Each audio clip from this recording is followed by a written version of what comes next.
Ma'am कोई बात record तो ना होगी मेरी?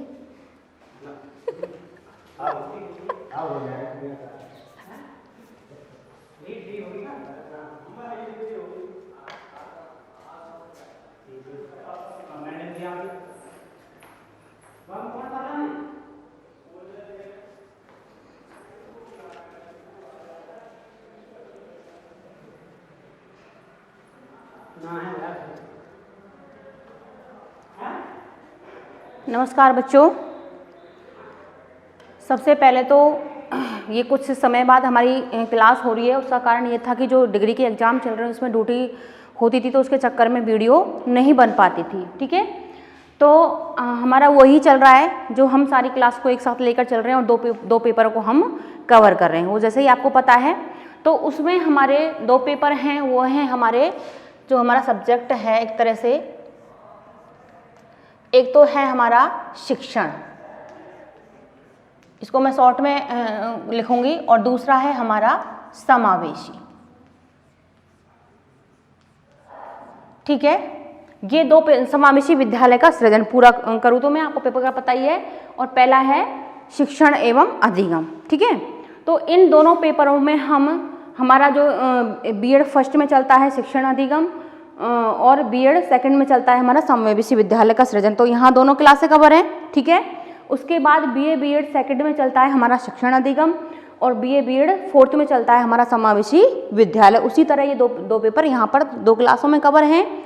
उसी तरह से बीएससी बीएड में सेम, बीएससी बीएड सेकंड में शिक्षण अधिगम, और बीएससी बीएड फोर्थ में समावेशी विद्यालय का सृजन। तो अब हम हमारा जो प्रकरण है उसको कंटिन्यू आगे बढ़ाते हैं। जो हमारा प्रकरण चल रहा है, जो हमारा प्रकरण चल रहा है वो है हमारा विशिष्ट बालक। क्या है बेटा? प्रकरण है हमारा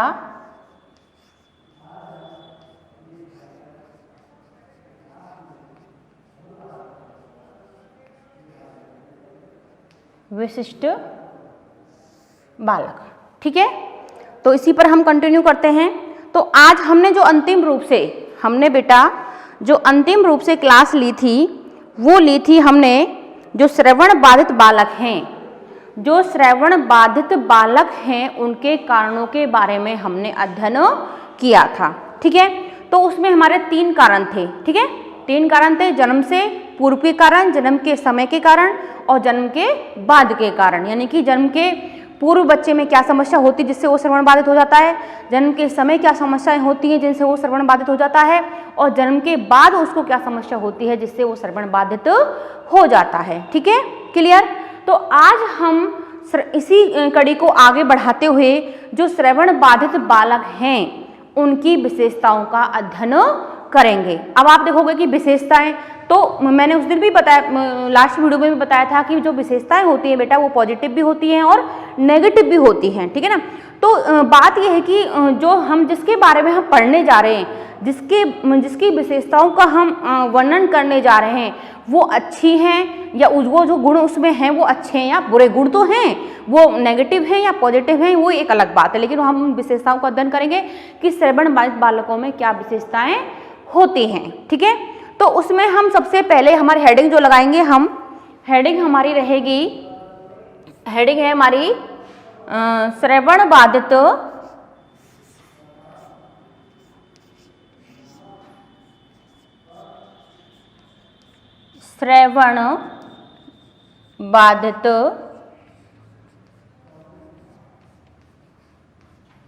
बालकों की विशेषताएं।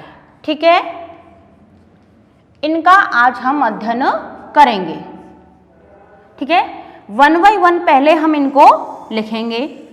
ठीक है, उसके बाद इनको हम डिस्क्राइब करेंगे, समझेंगे। ठीक है बेटा, तो पहली जो हमारी विशेषता रहेगी वो रहेगी, यहाँ से हम इसको नंबरिंग करेंगे।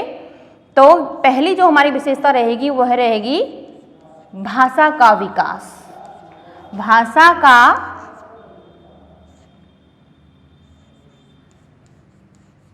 विकास। ठीक है, दूसरी जो हमारी रहेगी विशेषता वो रहेगी हमारी बुद्धि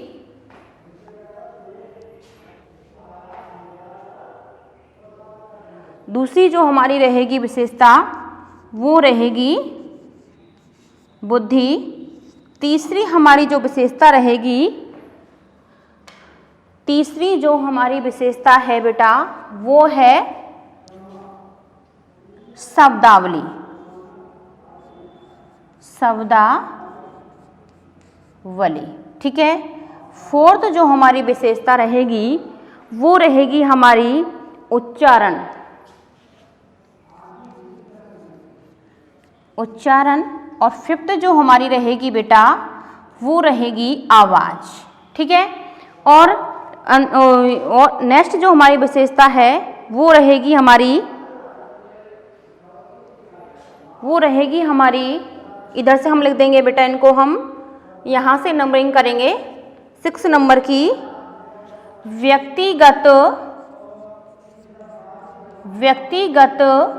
समस्याएं, ठीक है। 7 जो हमारी रहेगी वो रहेगी हमारी शैक्षिक उपलब्धि। शैक्षिक उपलब्धि। नेक्स्ट जो हमारी या हमको इसको नेक्स्ट कहें या अंतिम विशेषता कहें तो वो रहेगी हमारी सामाजिक व संवेगात्मक विशेषता। सामाजिक व विशेषता लिख लो, चाहे खाली ऐसा लिख दो, सामाजिक व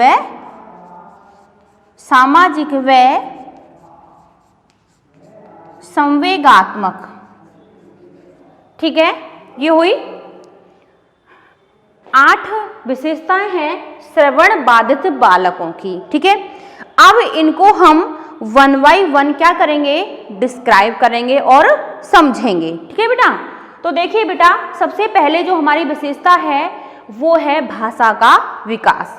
नेचुरल बात है, ठीक है, कि जो भाषा का विकास है, ठीक है, वो किस बालक का अच्छे से होगा, जो श्रवण बाधित नहीं होगा। अब इसमें 2 प्रकार के बालक आते हैं, ठीक है ना। इसमें बालक यानी कि जब भाषा का विकास होता है तो बालक में श्रवण बाधिता किस चरम पर होती है या कब उसमें श्रवण बाधिता आती है, ठीक है।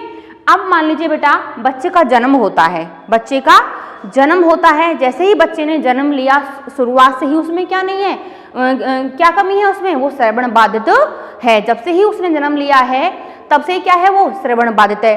तो सीधी सी बात है कि जब बच्चा पैदा होता है तो क्या भाषा के साथ होता है, नहीं। जब वो जैसे जैसे बड़ा होता है, वातावरण में अपने परिवार में संपर्क में आता है, वैसे वैसे उसका भाषा का विकास होता है। जन्म से भाषा का विकास नहीं होता है। तो ठीक है, यानी कि जब बच्चे में शुरुआत से ही क्या है, श्रवण बाधिता है, तो उसके भाषा के विकास में क्या आती है, समस्या आती है, ठीक है। क्यों, देखो बेटा, जब बच्चे को शुरुआत से ही श्रवण बाधिता है तो ना तो जो व्यवहार में उसके परिवार में या उसके पड़ोस में जो बच्चे खेलते हैं, कूदते हैं, भाषा बोलते हैं, उसको वो ठीक प्रकार से सुन नहीं पाता है। क्योंकि देखो, जब बच्चा क्योंकि बचपन में शैशव अवस्था में जब बच्चा होता है तो किससे सीखता है, अनुकरण से सीखता है, ठीक है। जैसे उसके परिवार में सदस्य बोलते हैं, जैसे उसके मम्मी पापा व्यवहार करते हैं, बोलते हैं आपस में, वैसे ही वो अनुकरण करता है। परिवार में जो भी सदस्य है वो जो जैसा बोलता है वह उसी का अनुकरण करता है। तो ये आप ही बताइए बेटा कि जब बच्चा सुनता ही नहीं है, जब बच्चे को ठीक प्रकार से सुना ही नहीं देगा तो क्या उसका भाषा का विकास होगा, ठीक प्रकार से नहीं होगा, ठीक है ना। तो उसका भाषा का विकास नहीं होगा। तो यही बात है यहाँ पर भाषा के विकास में कि जब बच्चा जन्म लेता है तो शुरुआत से अगर उसमें श्रवण बाधिता है तो भाषा सीखने से पूर्व की श्रवण बाधिता और भाषा सीखने के बाद की श्रवण बाधिता, ठीक है ना। तो भाषा जब तक उसने भाषा नहीं सीखी उससे पहले उसमें श्रवण बाधिता आ गई तो वो अधिक समस्या है उसके साथ। क्या है बेटा, अधिक समस्या है। और एक श्रवण बाधिता होती है कि उसने बचपन से उसको नहीं है, जन्म से उसको नहीं है, उसने भाषा का विकास भी कर लिया 5, 6, 7 साल तो बाद में उसमें श्रवण बाधिता आई है। तो ऐसे बच्चे को प्रशिक्षित करने में समस्या अधिक नहीं आती है। उस बच्चे को अधिक प्रशिक्षित करने में समस्या आती है जो बालक शुरुआत से ही क्या हो, श्रवण बाधित हो, उसको प्रशिक्षित करने में, प्रशिक्षण देने में समस्या आती है, उसको भाषा सिखाने में समस्या आती है। तो हमको सिर्फ हमें मूल कहने का तात्पर्य है कि हमको मूल तथ्य पर आना है कि जो श्रवण बाधित बालक होते हैं उनका भाषा का विकास क्या होता है, कमजोर होता है, अवरुद्ध भी हो सकता है, ठीक है ना। बहुत कम स्तर पर उनका क्या होता है, भाषा का विकास होता है। हमको सिंपल उसमें समझना है कि क्या विशेषता है कि जो श्रवण बाधित बालक हैं उनकी क्या विशेषता है आखिर में भाषा को लेकर। तो भाषा को लेकर उनकी यही विशेषता है कि जो श्रवण बाधित बालक हैं ना तो वो ठीक प्रकार से सुन पाएंगे, तो उनका भाषा का विकास भी ठीक प्रकार से नहीं हो पाएगा, ठीक है, क्लियर। अब आती है बात बुद्धि, सीधी सी बात है। मैं मानती हूँ कि जो जरूरी नहीं है कि एक IQ लेवल होता है, किसी की IQ 90 से 120 होती है, किसी की 70 से 90 होती है, तो IQ लेवल में अंतर होता है, बच्चा पैदा होता है, लेकिन जरूरी नहीं है कि जो ये इसका जो श्रवण बाधित बालक हैं वो सामान्य स्तर के IQ लेवल को लेकर सामान्य स्तर के हो सकते हैं, ठीक है ना, कि जो सामान्य स्तरों का एक आंकड़ा होता है IQ बुद्धि लब्धि का, IQ का, बुद्धि का, वो उस स्तर पर अपने आप को रख सकते हैं। लेकिन आप जन्म से उनका जो IQ है वो सामान्य बच्चों के स्तर का है, लेकिन जब उनमें श्रवण बाधिता है, जब ऐसे बच्चों में श्रवण बाधिता है तो उनका जो बुद्धि का स्तर है वो कमजोर पड़ सकता है। क्यों? क्योंकि जब बच्चे को सामान्य बच्चों के साथ पढ़ाया जाएगा या फिर उसको जब पढ़ाया जा रहा तो वो ठीक प्रकार से नहीं सुन पाया, परिवार में भी वो अपना विकास ठीक प्रकार से नहीं कर पाया, किसी भी बात जो भी परिवार में बातें होती हैं, जो भी सिखाया जाता है वो ठीक प्रकार से नहीं, अगर मान लीजिए 50 बातें बोली जाती हैं उनमें से उसको 10 ही बातें समझ में आती है तो उसका विकास से अवरुद्ध होता है बुद्धि को लेकर। तो उसकी बुद्धि, हम जितना ज्ञान ग्रहण करते हैं हमारी बुद्धि का स्तर उतना ही बढ़ता जाता है, ठीक है। तो जब श्रवण बाधित जो बालक है जब वो ज्ञान ग्रहण ही नहीं पाएगा, वो किसी बात को ठीक प्रकार से सुन ही नहीं पाएगा, तो उसकी बुद्धि भी शार्प नहीं होगी, उसका ज्ञान भी नहीं बढ़ेगा। इस स्तर पर उसकी जो बुद्धि है उसका विकास अवरुद्ध हो सकता है, उसका ज्ञान का जो फ्लो है वो नीचे स्तर पर रह सकता है। तो कहने का तात्पर्य है कि बच्चा जन्म से तो बुद्धि थी उसके पास, लेकिन जब व्यवहार में जैसे ही आया, जब उसके साथ एक श्रवण बाधिता उसके साथ थी, एक समस्या उसके साथ थी, तो उस समस्या के कारण वो अपनी बुद्धि को आगे नहीं बढ़ा पाया, अपने ज्ञान को आगे वो नहीं विस्तार कर पाया, ठीक है ना, इस तरह से। अब आती है बात शब्दावली की, सीधी सी बात है शब्दावली। जो बच्चा जितना अधिक सुनेगा, जितनी अच्छी प्रकार से उसकी श्रवण क्षमता होगी, उसका जो शब्द भंडार है वो भी उतना ही अधिक होगा। इतनी बात कॉमन सेंस आप भी समझते हो बेटा, जब हम किसी बात को सुनेंगे ही नहीं, कोई शब्द हमारे कानों में पड़ेंगे ही नहीं, तो हम उनको सीखेंगे कैसे, ठीक है ना। जो शब्द हमारे कानों में आएंगे ही नहीं, जितने नए नए शब्द हमारे श्रवण क्षमता में आएंगे, हम जितने नए नए शब्द हमारे कानों से सुनेंगे, उतने ही हमारे शब्दों की क्या होगी, वृद्धि होगी, और हमारे शब्द भंडार में भी क्या होगी, वृद्धि होगी। इस तरह से कहने का तात्पर्य यह है कि शब्दावली हो गई, तो कहने का तात्पर्य यह है, ये विशेषता है कि अगर बच्चे में श्रवण बाधिता नहीं है, और यदि बच्चे में श्रवण बाधिता है तो उसका भाषा का विकास भी अवरुद्ध होगा, उसकी बुद्धि पर भी प्रभाव पड़ेगा, उसकी शब्दावली पर भी प्रभाव पड़ेगा, सीधी सी बात है, ठीक है, क्लियर। नेक्स्ट है उच्चारण, ठीक है, क्या है उच्चारण, सीधी सी बात है, बिल्कुल सिंपल। जब हम किसी चीज का शुद्ध उच्चारण सुन ही नहीं पाएंगे, जब हम किसी चीज को ठीक प्रकार से सुन ही नहीं पाएंगे, तो हम उसको उच्चारित कैसे करेंगे। तो उच्चारण क्षमता भी हमारी क्या होती है, कमजोर होती है, शिथिल होती है, कम होती है। हम ठीक प्रकार से जब हमारे अंदर श्रवण बाधिता होती है तो हम किसी भी शब्द का या किसी भी वाक्यांश का सही उच्चारण नहीं कर पाते हैं। क्योंकि जब हम ठीक प्रकार से सुन ही नहीं पाते हैं तो हम उसका उच्चारित भी उसको ठीक प्रकार से नहीं कर पाते हैं, ठीक है ना। नेक्स्ट है आवाज, सीधी सी। आप कभी देखना बेटा, अपने परिवार में देखना, जिसको थोड़ा ऊंचा सुनता है, कम सुनता है, तो ये सोचता है वो जो सामने वाले लोग हैं वो अगर धीरे बोलते हैं तो उसको सुनाई नहीं देता है, या फिर वो सामान्य भी बोलते तब भी उसको सुनाई नहीं देता, तो सोचता है ये लोग धीरे बोल रहे हैं, वो खूब आराम से सामान्य भाषा में बात कर रहे हैं, लेकिन उसको लगता है ये बहुत धीरे बोल रहे हैं, क्योंकि उसकी जो सुनने की क्षमता है वो क्या है, कमजोर है। तो इसके चक्कर में जब वो क्या करता है, उसको पता है कि मैं इतनी वॉल्यूम पर सुन सकता हूँ, तो वो उसकी आवाज़ कहते हैं तेज होती है, वो शब्दों को तेज आवाज में बोलता है, बहुत तेज वॉल्यूम में बोलता है, कि जिससे कि मुझे सुनाई नहीं दे रहा तो सामने वाले को भी सुनाई नहीं दे रही है, उसकी भ्रांति होती है। तो वो क्या आता है, उसकी आवाज़ बहुत सुदृढ़ होती है, बहुत तेज आवाज़ में वो बात बात करता है, जिससे सामने वाले लोगों को भी परेशानी होती है और अन्य सुनने वाले लोग भी एक अजीब सा महसूस करते हैं कि इतना तेज आवाज़ में क्यों बोलते। तो एक तरह से ये भी एक उनके साथ क्या होती है, समस्या होती है, ये भी उनके साथ एक तरह की एक समस्या होती है। अब आती है बेटा व्यक्तिगत समस्याएं। क्या है? व्यक्तिगत समस्या। सीधी सी बात है, जो बच्चा श्रवण बाधित है, जिस बच्चे में श्रवण बाधिता है, तो उस बच्चे की क्या होगी, व्यक्तिगत अपनी पर्सनल समस्याएं होती हैं, अपनी पर्सनल समस्याएं होती हैं जिनसे वो जूझता रहता है, जिनसे वो ग्रसित रहता है। अब ये पर्सनल समस्याएं तो है बेटा, व्यक्तिगत समस्या में क्या आ जाएंगी, ये सारी समस्या आ जाएंगी। पर्सनल है, उसकी बुद्धि कमजोर होती है, उसकी बुद्धि में अपनी बुद्धि का विकास नहीं कर पाता है, अपनी जो भाषा का विकास है वो भी उसका अवरुद्ध होता है, ठीक है, शब्दावली, ये सब क्या है, उसकी पर्सनल समस्याएं हैं। अगर किसी बच्चे में श्रवण बाधिता है तो ये सारी समस्याएं क्या हैं, उसकी पर्सनल हैं, उस व्यक्ति की व्यक्तिगत समस्याएं हैं। तो कहने का तात्पर्य है जो बच्चा श्रवण बाधित होता है वो अनेक व्यक्तिगत समस्याओं का सामना करता है, ठीक है, क्लियर। नेक्स्ट है शैक्षिक उपलब्धि। सीधी सी बात है, जब आप ठीक प्रकार से सुनोगे नहीं, समझोगे नहीं किसी बात को, तो आप सामान्य बच्चों से क्या हो जाते हो, पिछड़ जाते हो। आपकी जो शैक्षिक उपलब्धि है वो क्या हो जाती है, कमजोर पड़ जाती है, ठीक है बेटा। तो शैक्षिक उपलब्धि कमजोर पड़ जाती है। इसी प्रकार से व्यक्तिगत समस्या हो गई। शैक्षिक उपलब्धि अन्य जो बच्चे श्रवण बाधित नहीं होते हैं या सामान्य बच्चे होते हैं या अन्य बच्चे होते हैं, उनसे उनकी जो शैक्षिक उपलब्धि है, कहने का शैक्षिक उपलब्धि क्या होती है, यानी कि एक कक्षा में 20 बच्चे पढ़ रहे हैं, उसमें से 2 बच्चे क्या हैं, श्रवण बाधित हैं।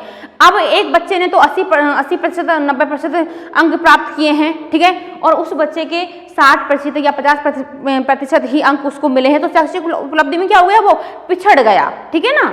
इस तरह से होता है बेटा, ठीक है। नेक्स्ट जो हमारे पास है वो होता है सामाजिक व संवेगात्मक विशेषता।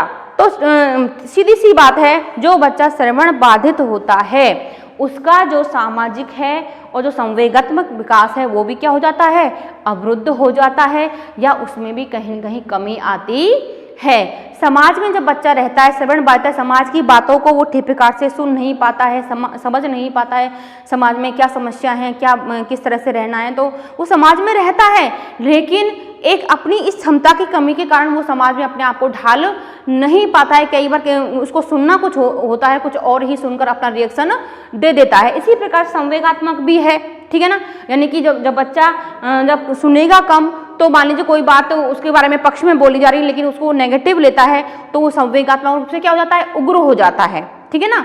तो इस तरह से कहने का तात्पर्य है कि जो श्रवण बाधित बालक होता है उसमें ये विशेषताएं पाई जाती हैं, या हम इसको दूसरे रूप में ये कह सकते हैं कि जो श्रवण बाधित बालक होता है वो इन समस्याओं से गुजरता है, इन परेशानियों से, ये गुण उसमें पाए जाते हैं। अब इनको हम एक तरह से विशेषताएं पॉजिटिवली भी होती हैं और नेगेटिव भी होती हैं। तो श्रवण बाधित बालकों में ये विशेषताएं पाई जाती हैं, ये गुण पाए जाते हैं, जिनसे वो सामान्य बच्चों की अपेक्षा अपने विकास को कहीं न कहीं धीमा पाते हैं।